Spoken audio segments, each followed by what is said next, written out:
Hello, Dr. Nohab. How are you doing today? I'm fine. Thank you. How are you, Elijah? I'm doing great. So happy to have you here. So Thank you. happy. I was so excited just to share with the audience, just in getting the interviews for the podcast when I seen Dr. Noha come through. And I was like, she's a pediatrician. Like, this is amazing. And definitely the type of caliber of an individual that we would love, we wanted to connect with, here with the podcast. So, Dr. Noha, I'll let you take the lead and just tell us a little bit about who you are, what you do, your background. Wonderful. Thank you. So my name is Noha Polak. I'm a pediatrician. I've been practicing pediatrics since 1996. So this is my 25th year. And I practice in Union City and Bayonne, New Jersey, which is right across the river from New York City. We can see New York City right out of our building. So I'm excited to be talking with you today because after all of these years of practicing pediatrics, I've learned a lot, and I'd like to share some of my experiences, especially regarding preteens and teens and their wellness in terms of mental health. Yes, I know we were talking a little bit about the work that you're planning to do around like body issues and the confidence and the mindset of our teens. Can you tell us a little bit more about that and your experience with that and what you've seen? So to be perfectly honest, Elijah, um, I learned the most from my patients. Mhm. So I have this memory, it's so vivid in my mind. 5 years ago, I was speaking to a teenage boy and I was talking to him about his weight. Mhm. And he suddenly said to me, I didn't give you permission to talk about that. Oh, And he's right. right. He's right. He taught me how to speak better to Mhm. teens and preteens. So I guess one of my biggest messages for your audience is if they're teenagers, it's okay to tell your doctor that their message is either negative or not getting through to you, because that's how we learn. Sometimes it takes us aback a bit, but I took this home and I sat with it for a couple of months, to be honest, Mhm. before I was able to process it and digest and say, yeah, let me speak differently. Let me talk about things differently with my teens and preteens. Of course, what I had said was coming from a point of care, like I truly care about this person's well-being, whom I've known since he was born. Right. But I could have said it differently. So that's what I want to talk about today, how mental health professionals and physicians, well-meaning, can say the wrong word and set a patient or a child on the wrong path. And we want to kind of change the conversation. It's really not about your weight. It's really not. It's about your health. If you are healthy, no matter what your weight is, we're happy for you. Mhm.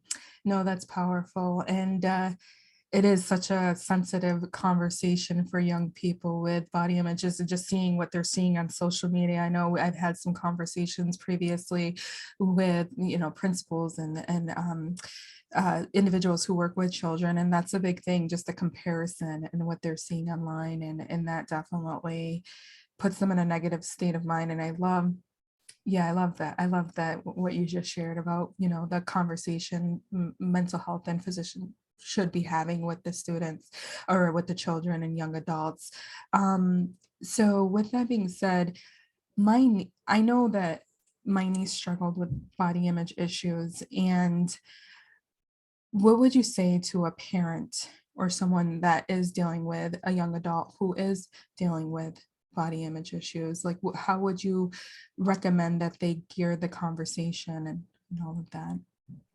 So the most important thing I want to say is shaming never helped anyone lose weight or be healthy. If you Right. see your child eating an unhealthy snack or meal, telling them, how could you eat that? Look at you. All of these negative comments, they stay with them forever. So do not shame your child. Do Mm. not correct them in front of others. As a matter of fact, do not correct them, period.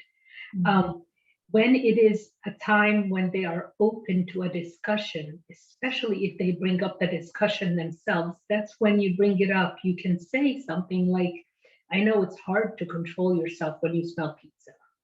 I Mhm. understand it's really hard when there's cookies in the house. Let's make a plan together to be healthier. Don't use the word weight if you can get away with it.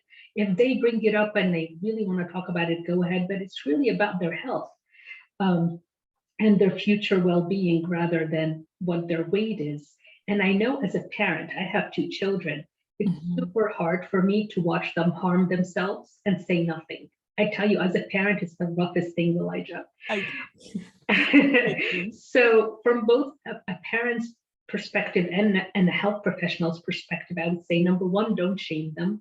Mhm. Number two, if it's a food that they absolutely love, then they get to eat it and it's okay. But it's your job to kind of help not have it around them all the time. So Mhm. if your child's, weak point is chips, fair enough. Make a date with them to go buy one small bag of chips per week. But Mhm. don't buy a whole huge package and leave it there in front of them to struggle with because it's hard. The cravings are hard. So, first of all, don't shame them. Secondly, help them by eliminating as much as possible the temptations that Mhm. are around them. Right. No, that's deep. And it's so true because that is the first thing we want to do. Like, no, don't eat that. Like, we think we're helping them by just like, no, no, do this instead. But then, yet, I've noticed it makes them one, they don't want to even hear you. They'll just like, whatever, I don't care what you're talking about. I'm going to do it anyways. And then two, it does make them feel uncomfortable to converse with you on those conversations and they won't open up to you when you want them to. And that's something I wonder if you, and I'm sure you see this a lot too with families that will say their children don't open up to them, when they are struggling and they hold things inside. What do you think is one of the reasons for that with our youth and why they don't open up to their families and their loved ones? The truth of the matter is, I've seen two kinds of situations, and I've asked many teenagers this question. The main one is that they want to spare their parents, Mm, right? They love their parents so much, they don't want to watch their parents suffer. And they know that their parents would suffer if they understand what they're going through, mm, because the teen is suffering so much. So they want to spare their parents. That's most of them. And then there is a few that truly don't feel safe, like it's not a safe space for them, that they will be judged. There are some situations where that's the case, where the parents have a very strict mindset, mm, that the teen doesn't feel like they can ever change that mindset so that they can't talk to them. So again, from a place of myself as a parent, I would say, please have an open mind as much as possible and mm, understand that if your children are trying to spare you, it's coming from a place of love for you, not that they're trying to alienate you. And so get them a professional to speak with, mm. because I don't know why for sure, but I could tell you it's easier for teens and preteens to talk to a professional than it is to their own parent. They don't have to spare the professional. They can just lay everything on the table and they know this professional is not taking it home. Right, right. That's powerful. And then that goes to show why it's just so important to, have the entire community there with you, your doctor, the mental health professional, even like youth groups. I used to be very involved with youth groups when I was growing up, and that helped me a lot going through the awkward teenage stage, but just how important it is just to have that, so, a community of people around you to be there to support and fill in the gaps, when one area is not working for that child. So I love that you said Exactly. that. Um, so cell phones are a big thing today with the children. Any words of wisdom or advice for parents or anyone listening when it comes to, the cell phones? Because I feel like, and you may have seen this too, it seems that that's a large contributor to a lot. So this is the hardest topic, to be honest. And I'm not gonna lie, I don't have a good answer for this. But Yeah.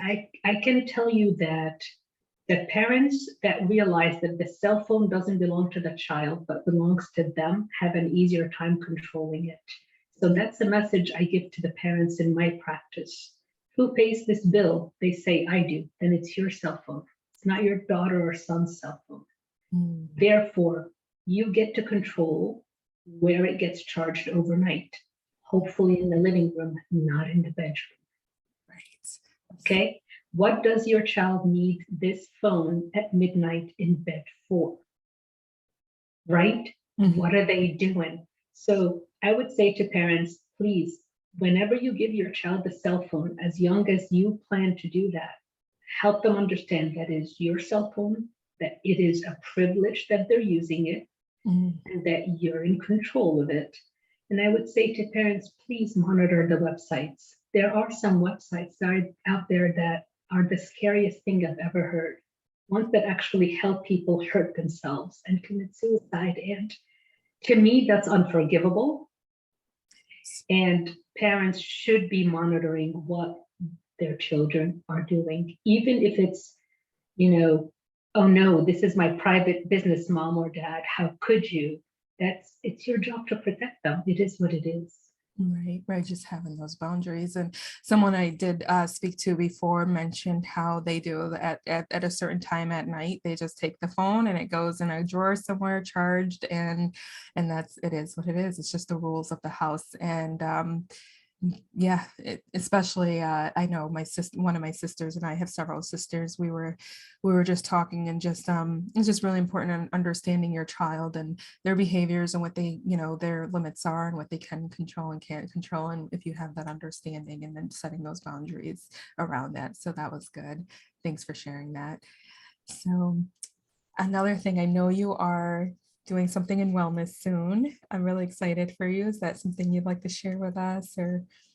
Yes, I'm really passionate about this. So I did already start my wellness center, and I am working with teenagers in our community to help them deal with their health issues that are related to weight. So I do not deal with an obese child. For me, there's no such thing. It is a child with a medical condition that is causing them to gain more weight than they should, and it's making them unhealthy.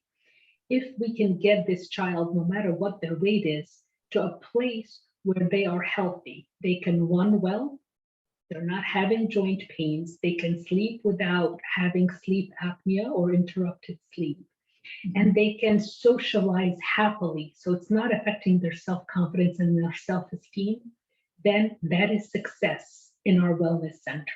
Love So that. it has nothing to do with their BMI or their exact weight versus height or how they look in a dress. Are they able to do all those things and feel good about themselves? So that's what we work towards. And as someone with some nutrition background and a lot of nutrition knowledge, that if you eat healthy, you will feel good.